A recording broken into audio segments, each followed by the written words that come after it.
The arena fell silent as the final blow landed. Temin stood over his defeated opponent, breathing hard but steady. Blood dripped from a cut above his eye, mixing with sweat as it ran down his face. Around him, the massive stadium erupted in a chaos of sounds. Thousands of aliens from hundreds of worlds cheered, booed, or made noises he couldn't even identify. He had won. Against all odds, the human had won the Centennial Tournament. Taman walked to the edge of the fighting pit and pulled himself up. His muscles screamed in protest, but he didn't let it show. He had learned long ago that showing weakness only invited more challenges. The tournament master, a tall creature with 6 arms and skin like polished metal, approached him with something that might have been a smile. "Remarkable," the tournament master said in the common galactic language. "We did not expect a human to survive past the first round, let alone claim victory." Taman said nothing. He had heard similar words throughout the 3-week tournament: surprise, doubt, barely hidden contempt. Let them think what they wanted. He had proved his point. The ceremony began immediately. Other tournament winners were called forward, those who had claimed victory in lesser brackets and competitions. They received their rewards one by one: advanced weapons that could crack planets, territories rich with rare minerals, ships powered by cores that bent space itself, political alliances with powerful families. Each winner stepped forward with pride, accepting their prizes as the crowd celebrated.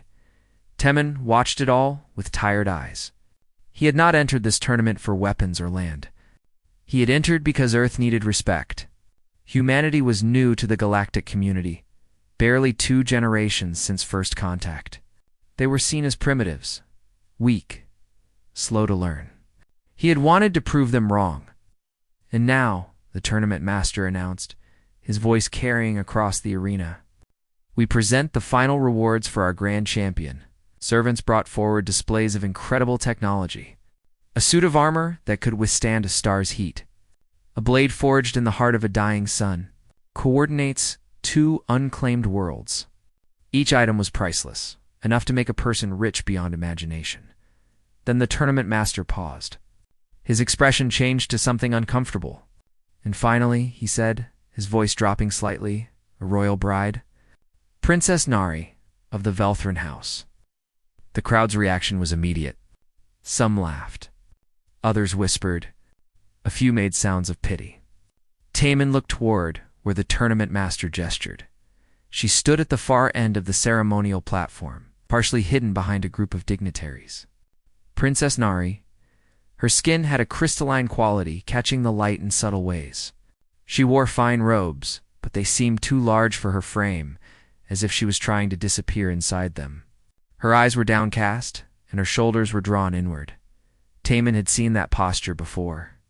He had worn it himself once, long ago, when he was the weakest recruit in his military unit. The posture of someone who expected nothing and hoped for less.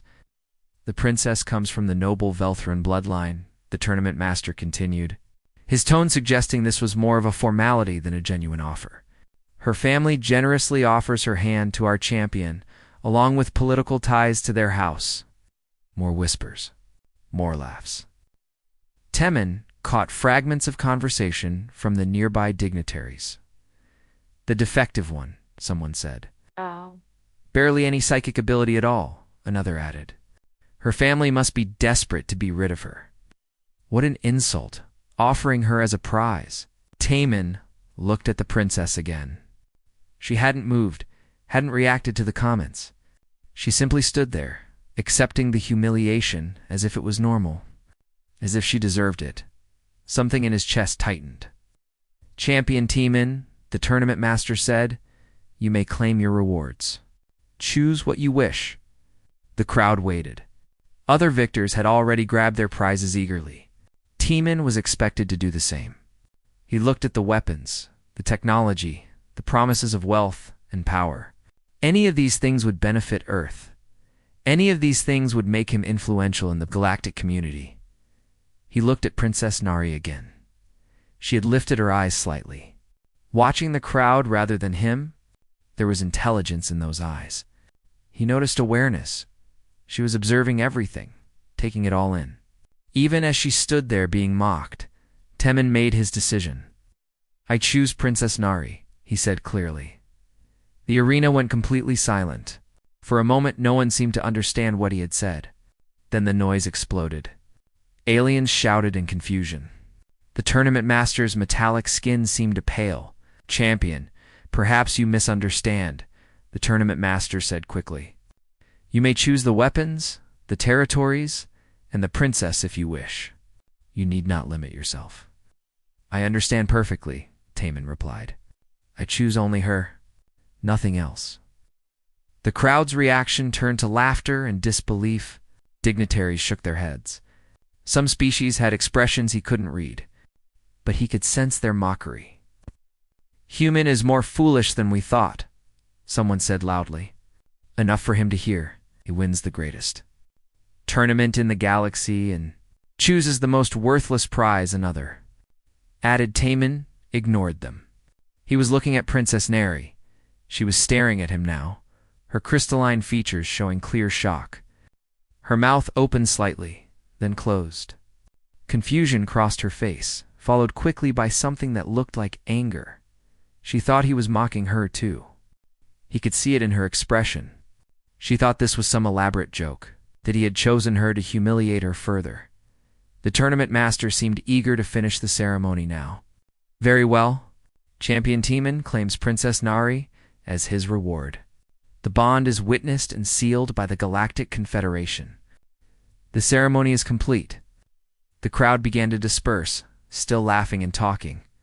Other winners showed off their new weapons and discussed their new territories.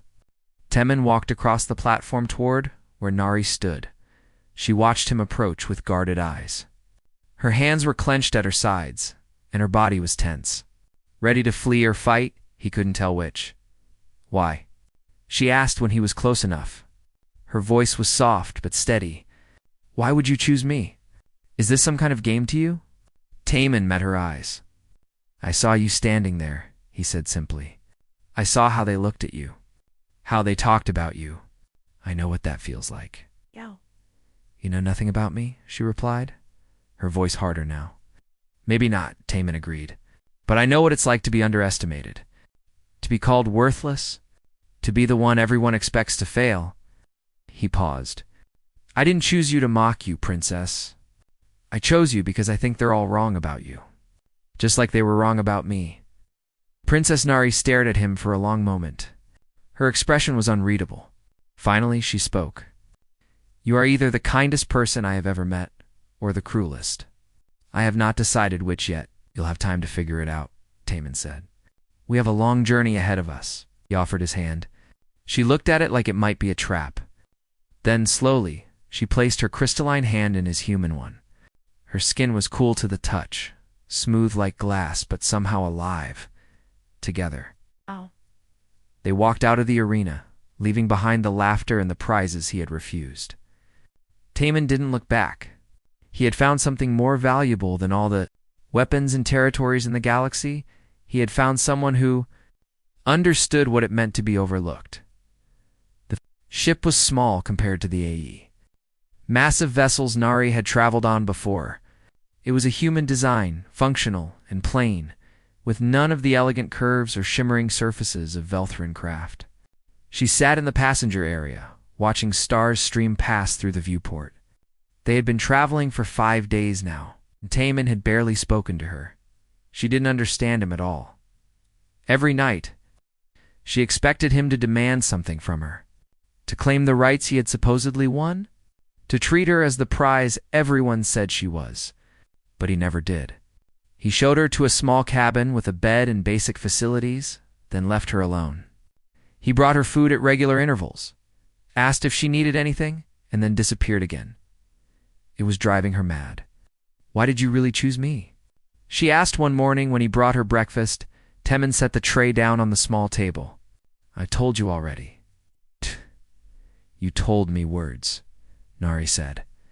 "Pretty words about being underestimated. But there must be more to it. No one refuses weapons and wealth for a stranger. Especially not for someone like me. Someone like you," Taman repeated. He sat down across from her. "You keep saying that. What does it mean?" Nari felt anger flash through her. You know what it means? Everyone knows. I am the defective princess. The one born without proper gifts. My sisters can read minds from across a city. My brother can crush thoughts with his will.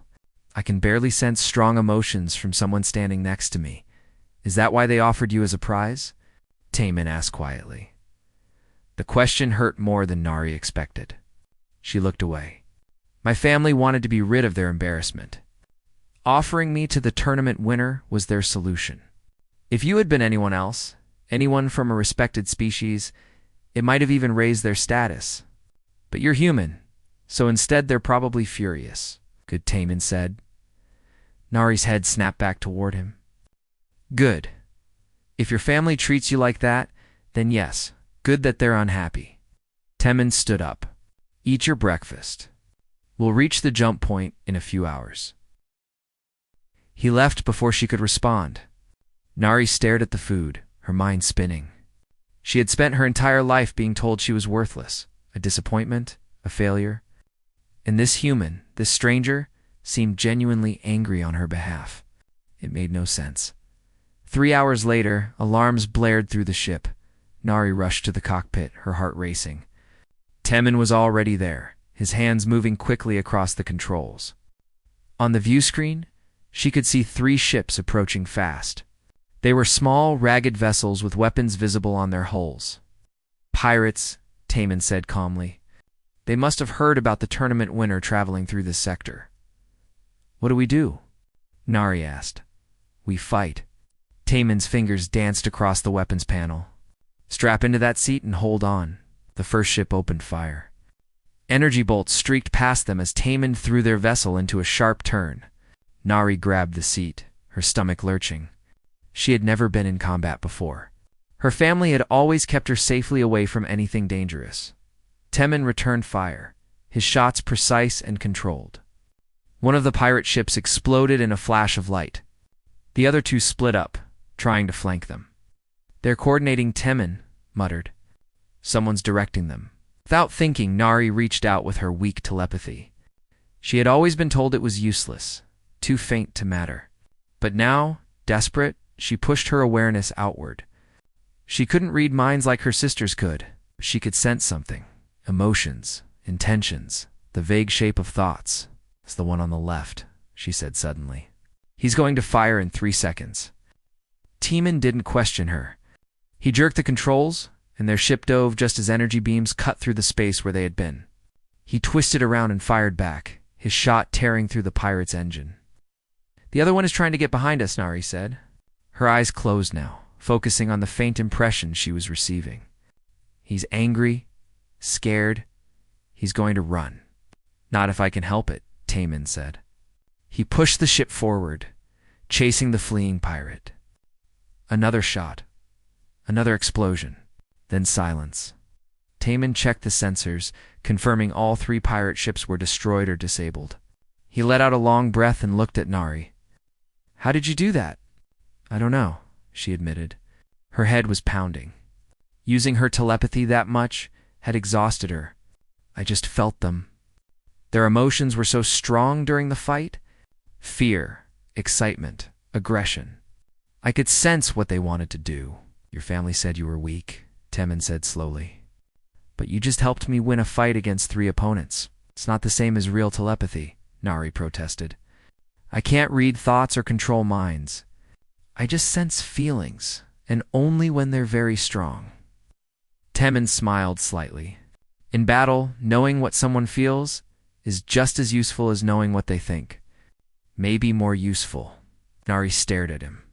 No one had ever suggested her ability could be valuable. She had spent her whole life being told it was inadequate, a shadow of what it should be. Why are you kind to me? She asked quietly. Taemin was silent for a moment. He checked the ship's systems, making sure everything was stable before answering. When I was young, I was the smallest in my military unit. Everyone said I wouldn't make it through training. My instructors told me to quit, said I was wasting everyone's time. What did you do? Nari asked. I proved them wrong. Taemin looked at her. I learned that being small meant I could move faster. Being weaker meant I had to be smarter. Every disadvantage could become an advantage if I used it right. And I learned that the people who underestimated me were the easiest to defeat. Is that what you see when you look at me? Nari asked. Someone who was underestimated. I see someone who survived being told they were worthless their entire life, Taman replied. That takes strength most people never need. I see someone who has a gift they were never taught to value. And I see someone who just helped save both our lives with abilities her family called useless. Nari felt something warm spreading through her chest. It was unfamiliar, this feeling. Respect, maybe. Or the beginning of trust. Where are we going? She asked. My home, Taman said. A colony world called New Pyongyang. It's not fancy. Mostly farmers and refugees. People who didn't fit anywhere else. Like me, Nari said softly. Like us, Taman corrected. They sat in comfortable silence as the ship continued its journey. Nari found herself thinking about what he had said. About disadvantages becoming advantages. About being underestimated. She had spent her whole life trying to be like her sisters, trying to develop powers she didn't have. What if she had been approaching it wrong?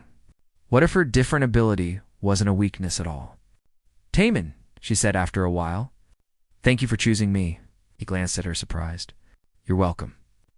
I thought you were mocking me at first, she admitted. I thought it was a cruel joke, I know Taman said. But I'm not that kind of person. I don't mock people for things they can't control. I'm beginning to see that. Nari looked out at the stars. Can I ask you something? Of course, did you really refuse all those other prizes? The weapons, the territories, everything? Yes. Why? Taman thought about it for a moment. Because none of them mattered as much as proving something. Proving what? That value isn't determined by what others think. It's determined by what we choose to see in each other. He smiled slightly. Besides, I have a feeling you're going to be worth more than all those weapons combined. Nadi felt her crystalline skin warm slightly, a Velthrin blush. You don't know that, no, Taman agreed. But I'm willing to find out. The ship jumped to faster than light speed, carrying them toward a new home and an uncertain future. But for the first time in her life, Nari felt something she had never felt before. Hope New Pyongyang was nothing like Nari had imagined. The ship descended through clouds toward a world of green forests and brown earth.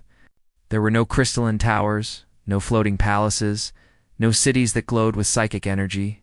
Instead, she saw small buildings made of local materials, fields of crops and roads that were barely more than dirt paths. It looked primitive. It looked poor. It looked real. Welcome home, Taman said, as they landed at a simple spaceport. A small group of people waited for them. Humans mostly, but Nari spotted a few aliens mixed in.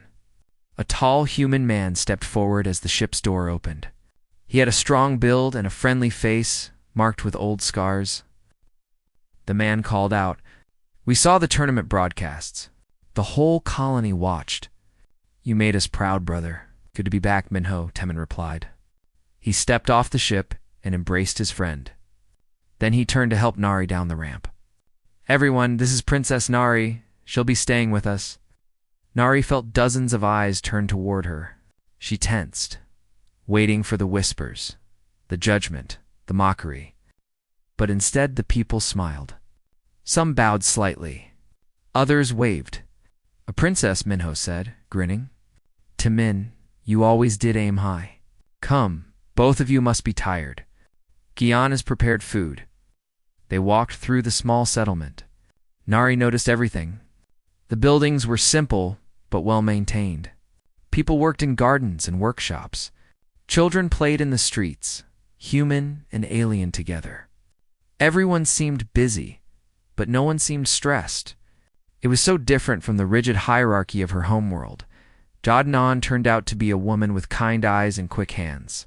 She ran the colony's medical center, a small building filled with basic equipment. She had prepared a meal in the common area. And soon, Nari found herself sitting at a table with Taman, Minho, Gian, and several other colonists. So you're the prize everyone's talking about, Gian said as she passed food around. Her tone was curious, not mocking. I suppose so, Nari replied carefully.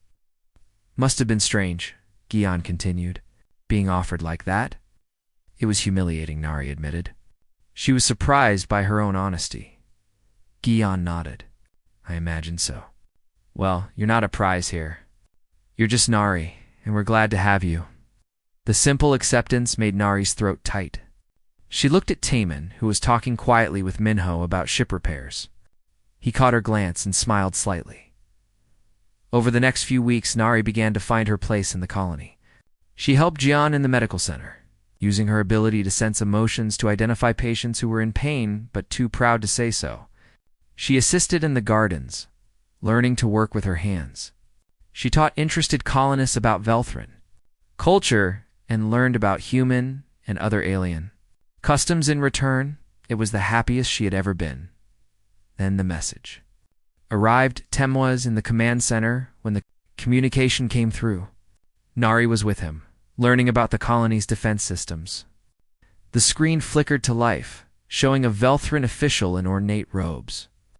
This message is for Princess Nari, the official said coldly. Your presence is required at home. Your sister, Princess Houn, has formally protested your marriage to the human. She claims it dishonors the royal bloodline and demands your immediate return. Nari felt her blood go cold.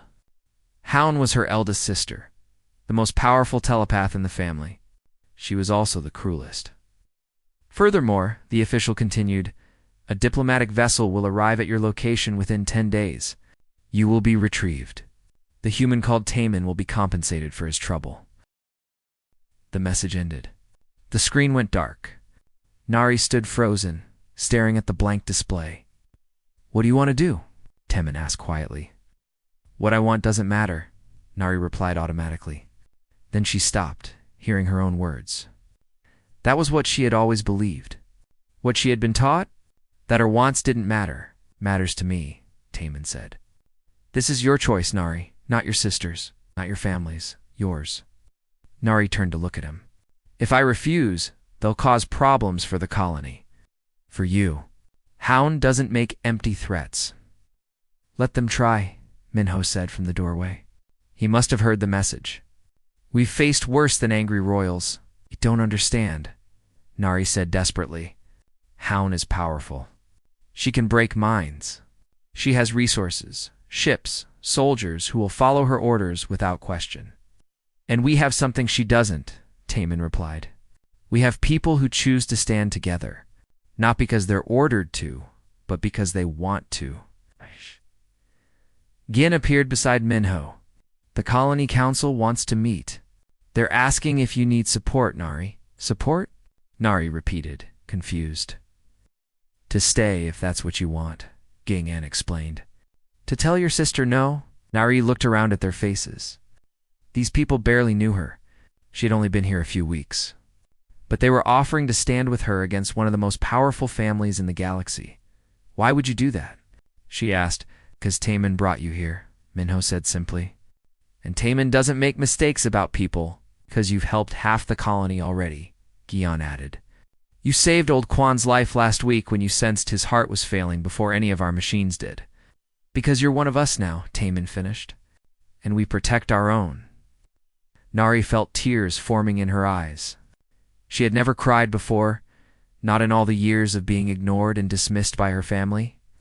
But now, surrounded by people who valued her, the emotions were too strong to hold back. I want to stay, she whispered. Then, louder, I want to stay. Then it's settled, Taemin said. He turned to Minho. Call the council meeting. We need to prepare. Day. 10 days later, the Velthrin ship arrived. It was a massive diplomatic vessel, far larger than necessary for a simple retrieval. Nari stood with Taemin at the landing zone, watching it descend. Her hands were shaking, but she kept them steady through will alone. The ship's door opened. A Velthrin ambassador stepped out, flanked by guards. He looked at Nari with cold eyes. Princess Nari, you will return with us now. Your family has been patient enough, no, Nari said. Her voice was quiet but firm. The ambassador's eyes narrowed. You refuse a direct order from your bloodline? I do. This is unacceptable. You are property of the royal house. The human will be compensated, and you will return. She's not property, Taman said, his voice hard. She's a free person, and she's chosen to stay. The human speaks out of turn, the ambassador said dismissively. He focused on Nari again. Princess Hound warned me you might be difficult. She asked me to remind you what happens to those who defy the family. Nari felt The telepathic pressure, then. It was subtle, meant only for her. A reminder of her sister's power. A threat of what could come. But she had spent weeks here learning something new. She had learned that her different gift, her weaker telepathy, could do things her sister's power could not. She could shield herself, not with force but with flexibility. She bent under the psychic pressure instead of breaking. Tell my sister, Nari said clearly, that I am no longer afraid of her. The ambassador's expression darkened. You make a grave mistake, Princess. Princess Hound will not tolerate this insult. She will come herself to retrieve you. let her come. Taman said. We'll be ready. The ambassador turned sharply and returned to his ship. It lifted off moments later, disappearing into the sky. Nari watched it go, her heart pounding. She had done it. She had said no to her family. She had chosen her own path. Are you okay? Temin asked softly. I'm terrified, Nari admitted. Hound will come, and when she does, she'll bring an entire fleet. Then we'll face a fleet, Taman replied. He took her hand. Together, Array looked at him, at this human who had chosen her when everyone else saw her as worthless, who had given her freedom when he could have demanded obedience, who stood beside her now, ready to face an enemy he couldn't possibly defeat. Why? She asked. Why are you willing to risk everything for me? Taman smiled. Because somewhere along the way, you stopped being a prize I won. You became someone I care about. Someone worth fighting for. Nari squeezed his hand. Around them, colonists were already moving, preparing defenses, organizing supplies. They were getting ready for war, and for the first time in her life, Nari felt like she belonged to something worth defending. 3 months had passed since the ambassador's visit. Nari had settled into life on New Pyongyang completely. She worked in the medical center with Jian, helped teach children at the small school, and spent her evenings with Taman, talking about everything and nothing. She had almost begun to hope that her sister had forgotten about her. Then the fleet arrived. I was in the garden when the alarm started. She dropped her tools and ran toward the command center. By the time she arrived, Taman and Minho were already there. Staring at the displays in grim silence, 15 ships hung in orbit above New Pyongyang. Veltheran warships, each one capable of destroying the entire colony from space. At the center of the formation was the largest vessel Nari had ever seen. A command ship covered in the royal family symbols. Hound had come herself. The communication screen activated. Nari's sister appeared, her crystalline features perfect and cold. Where Nara's skin caught light gently, hands blazed within her fire. Power radiated from her, even through the screen. Little sister, Hound said, her voice smooth and dangerous. How disappointed I am in you. How, Nari replied, keeping her voice steady. You shouldn't have come, your family, Hound said. Defective as you are, you still carry our bloodline. I cannot allow you to disgrace us by living with these primitives. I'm not disgracing anyone, Nari said. I'm finally living my own life. Hyun's expression hardened. You will return to the ship immediately. If you refuse, I will destroy this colony and everyone in it. Then I will take you anyway. Timon stepped forward. She's not going anywhere. Hyun's eyes flicked to him. Ah, the human. The fool who chose worthless bronze over gold.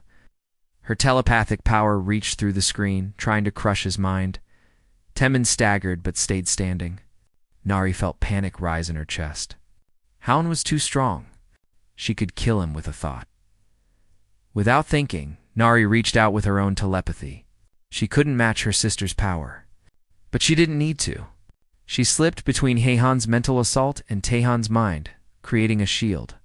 Not a wall, which Hound could shatter, but something flexible that absorbed and redirected the force. Hyun's eyes widened in surprise. Interesting. The weak one has learned a new trick. Leave us alone, Nari said. Please, Hound, we've never harmed you. Just let me go. I'm giving you 1 hour, Hound replied coldly. Return to the ship, or I begin orbital bombardment. Your primitive friends will die, and it will be your fault. The screen went dark. Silence filled the command center. Then Minho started giving orders. Get everyone to the shelters. Move all food and medical supplies underground. Prepare the defense guns.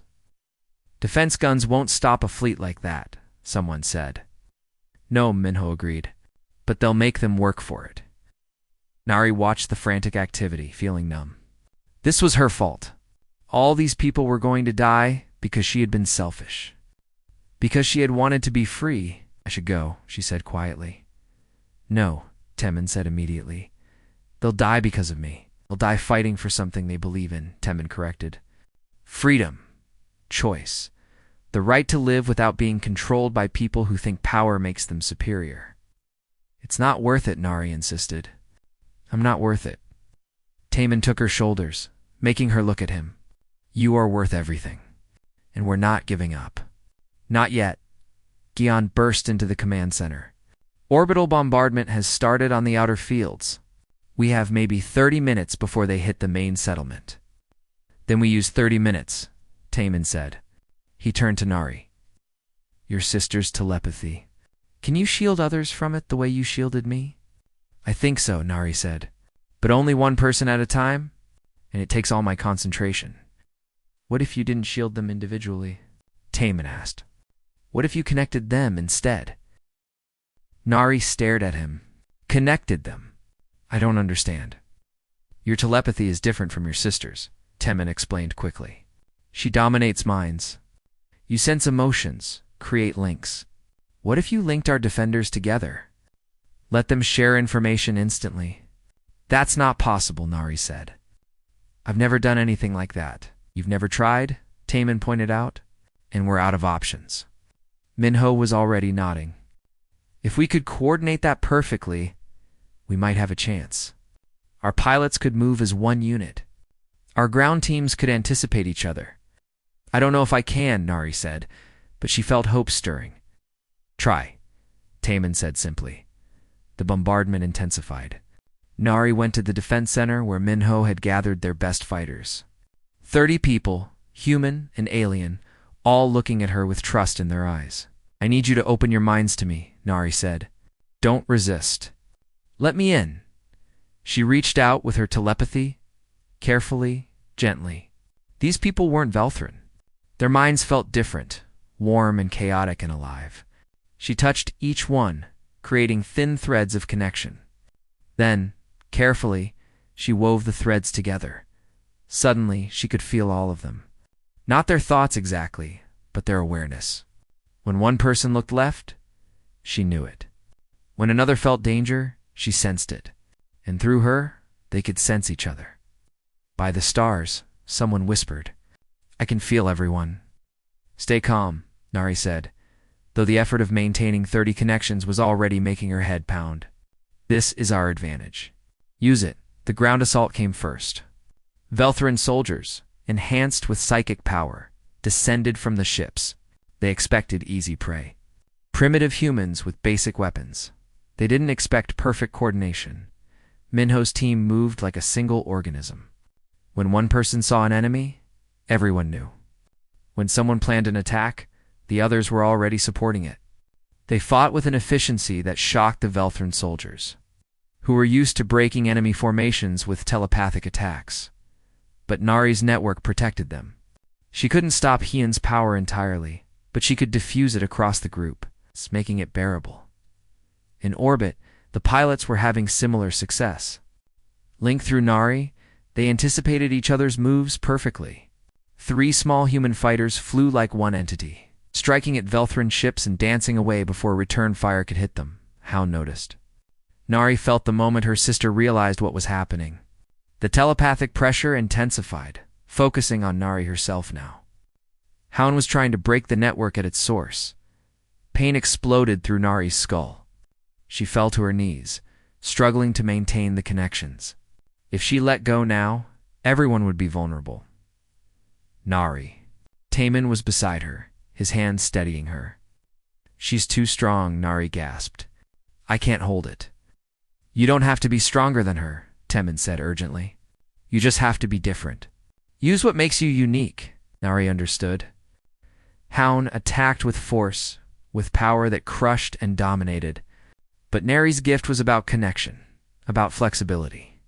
She stopped trying to resist Hyun's assault. Instead, she bent with it, absorbed it, and redirected that energy back into strengthening the network. It worked. The connections grew stronger, clearer.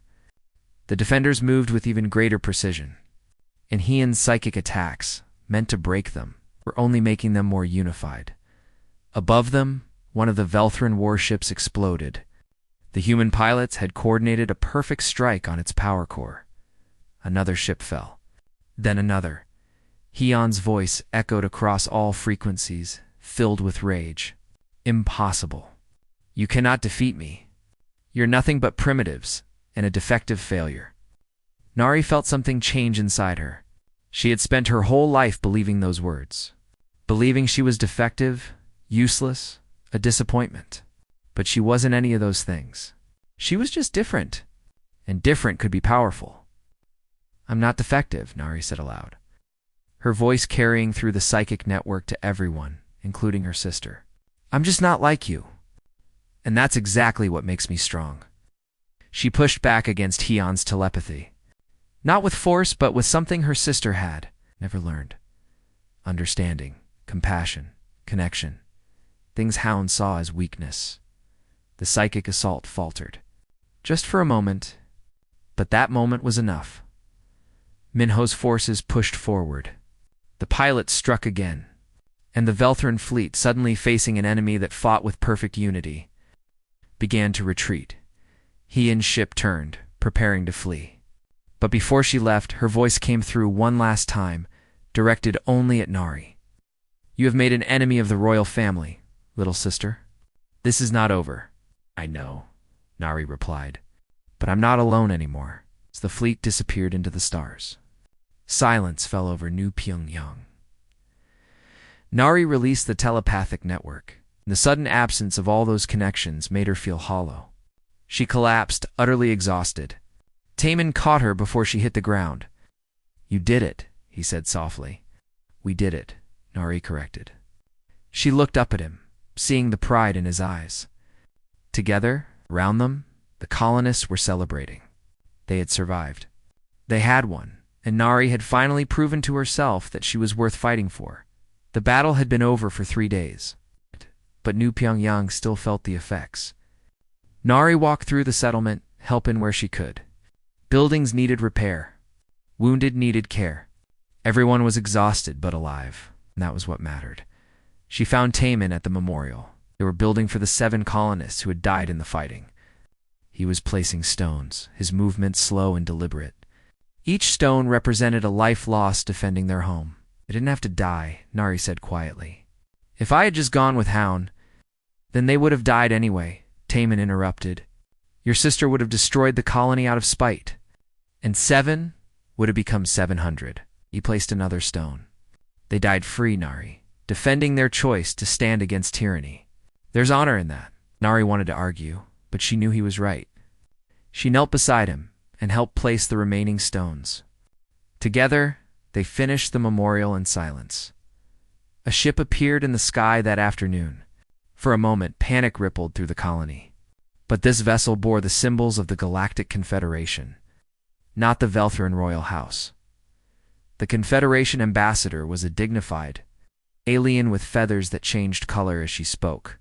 She landed with a small security team and requested a meeting with Nari and Taemin immediately. They gathered in the colony's council building. Minho and Gigon joined them, along with several colony leaders. The Confederation has been investigating the events that occurred here, the ambassador began. We have also investigated the circumstances of Princess Nari's participation in the tournament. Nari felt her stomach tighten. Were they going to force her to return? We have determined that the Velthran royal family violated several Confederation laws, the ambassador continued. Offering a sentient being as a prize without their explicit consent is illegal. Attacking a civilian colony without Confederation approval is an act of war. Princess Hound has been formally censured. Relief flooded through the room, but the ambassador wasn't finished. Princess Nari, you have a choice to make. The Confederation can restore you to your family with full honors. Your sister's behavior has shamed the royal house. If you return, you would be in a position of significant power. Many would support you. Nari exchanged glances with Taman. Power, status, everything she had been denied her whole life. It was being offered to her now, or the ambassador said. You may remain here as a free citizen of New Pyongyang. The Confederation will recognize your independence and protect you from further Velthran interference. The choice is entirely yours.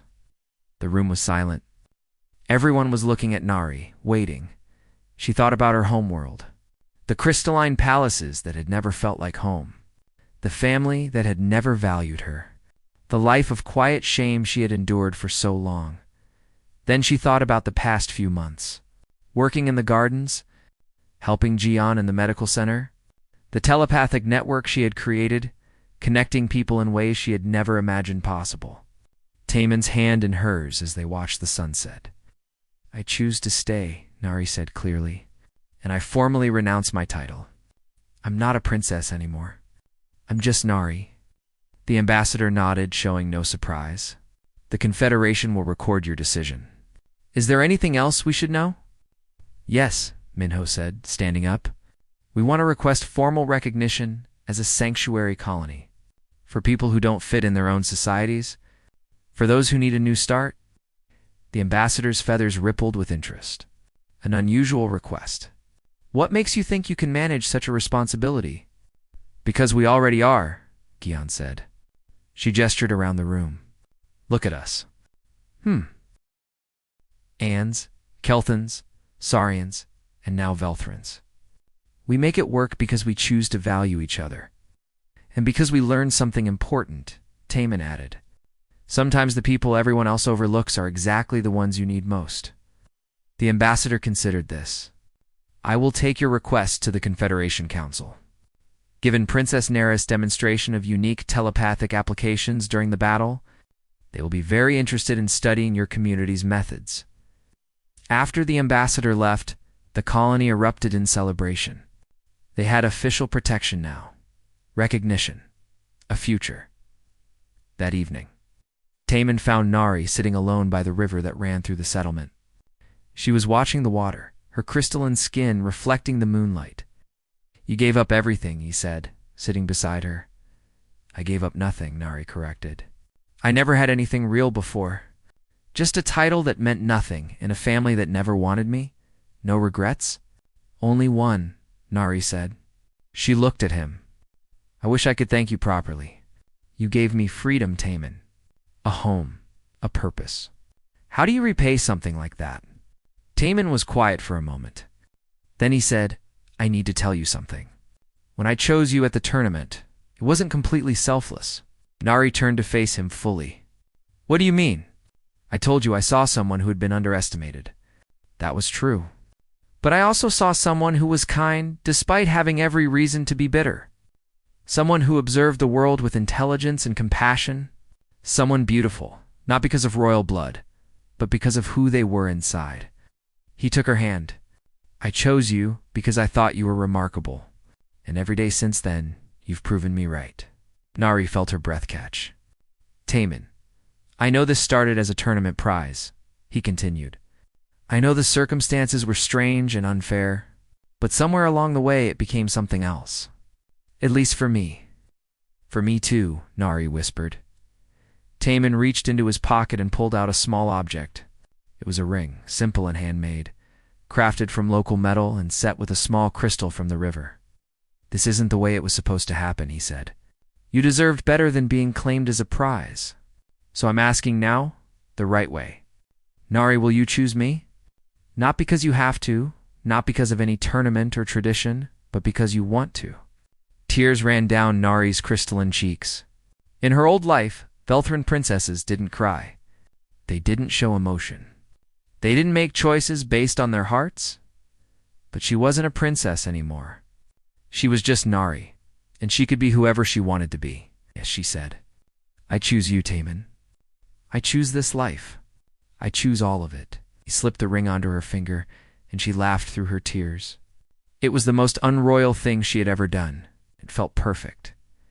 They sat together by the river as the colony lights glowed behind them. In the distance, they could hear music and laughter from the celebration. "What do you think happens next?" Nari asked. "I don't know," Taman admitted. "The Confederation might approve our sanctuary status. More people might come. Your sister might cause more trouble.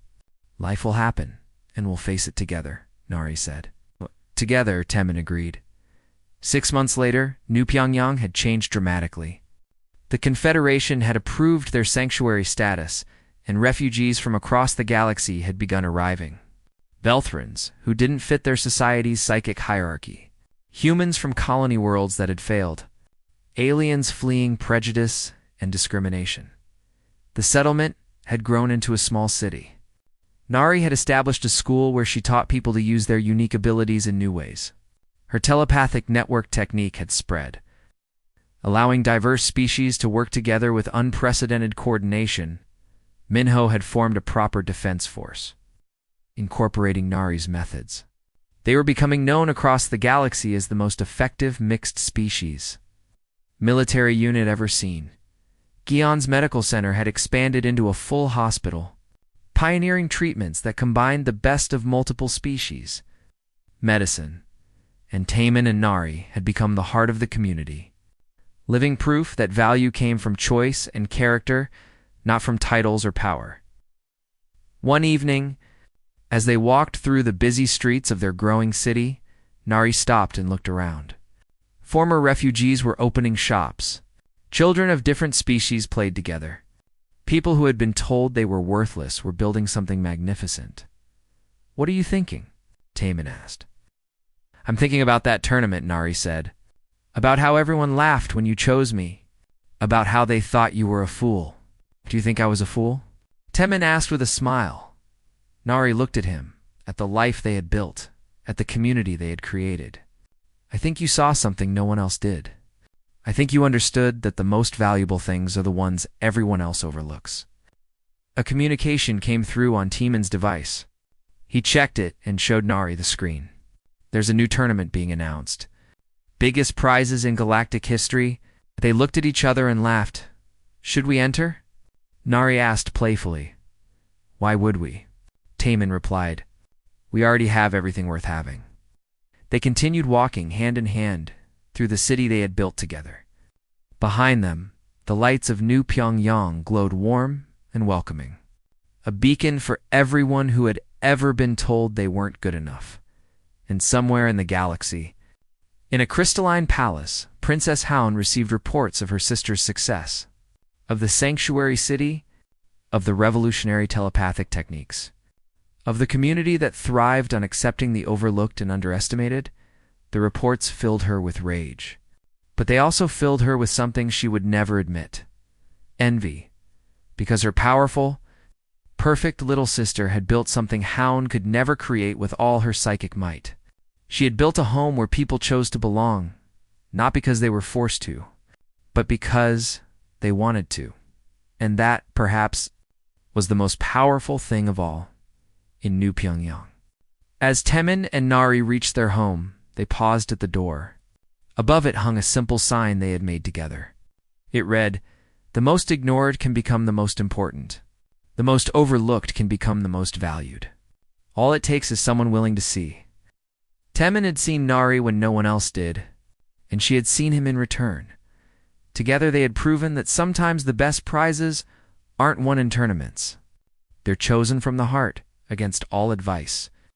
When everyone else thinks you're making a mistake, sometimes the greatest victory is knowing the value of what others ignore.